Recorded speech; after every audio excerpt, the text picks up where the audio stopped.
এতটাই আপ্লুত যে এই মুহূর্তে সত্যি আমি কিছু বলতে পারছি না। একটু আগে যখন তোমরা রেডি হচ্ছিলে আমি বসেছিলাম, সাগরজি গেছিল, বলছে স্যার চিন্তা করছেন কি, আপনার এত ভরা এই মিটিংয়ে আপনি চিন্তা করছেন। আমি বললাম নদীতে যখন জোয়ার আসে তখনই মাঝির চিন্তা হয় যে নৌকাটাকে ঠিকঠাকভাবে রাখা যায় কি করে। তো আশ্চর্যজনকভাবে আমি বলবো নিশ্চয়ই, তবে তোমাদের এত ভালোবাসাতে আমার চোখে জল এসে গেছে। আমি সবসময় জন্য বলি সবাইকে,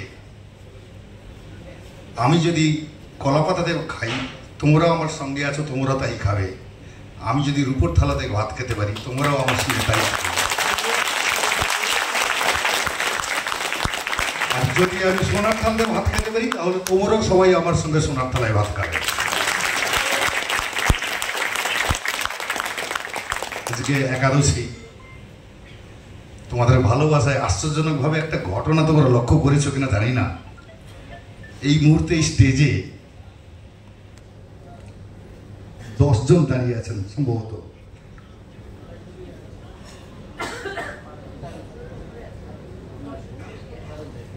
আমাকে বাদ দিলে আর এইচআরকে বাদ দিলে আর আপনাকে বাদ দিলে, অর্থাৎ একটু আগে ম্যাম বলছিলেন কিছুদিন পরে দুর্গাপূজা, মহাশক্তির আরাধনা। ওনার 10 হাত, মানে উনি 10 দিক থেকে যুদ্ধ করতে পারতেন একসঙ্গে। তো ঈশ্বরের আশীর্বাদ, তোমাদের আশীর্বাদ, ভালোবাসায় 10 দিকেরও বাইরে যদি কিছু থাকে তাহলে সেটা আমার স্টেজে আছে। এতে বলার কিছু নেই, বলবো থ্যাংকস টু অল।